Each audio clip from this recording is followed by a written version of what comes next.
Okay, everybody is talking to me about practicing. And what's the deal about practicing? And how much should you practice? So now, obviously, if you're very talented, practicing is very, very important. Now, when I was growing up, I practiced basically 3 hours every day. And a lot of my students feel sometimes, and wrongly so, that if you practice more, it's going to be better. So if you practice 5 hours, it's better. If you practice 8 hours, it's even better. And the answer to this is it's wrong.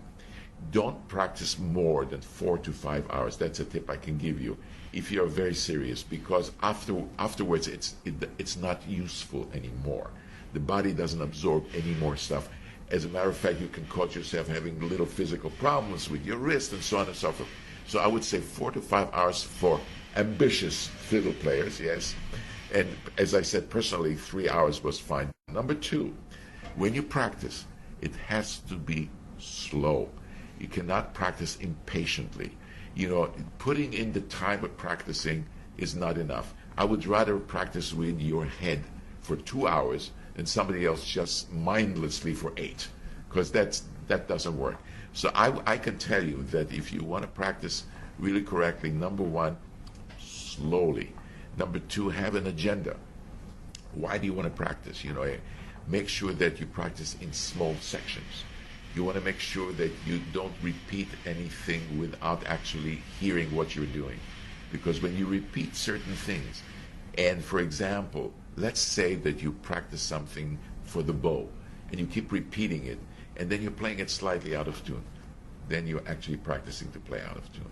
That's why you have to actually really listen very carefully to what you're doing, and so on. So I know that this is very, very general, but at least the important thing is to do it very slowly and to do it in small sections and to have patience. If something sounds great on Monday and it does not sound so good on Tuesday, don't give up. It means that it's not yet there. Keep practicing slowly again and again, and by Wednesday it'll be slightly better, and by Thursday it'll be even more better. But patience is very, very important. Let's talk a little bit about nerves. Nerves. You can't get rid of nerves, really.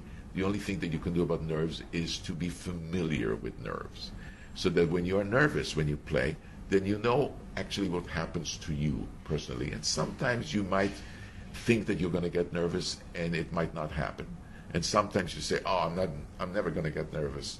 Tonight I feel so good. And all of a sudden on stage you start to get the jitters. Don't be surprised. Just be familiar with what happens to you.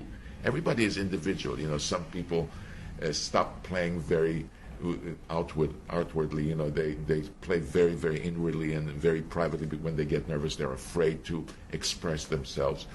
That's one of the things that happens. Some people, their bow shakes.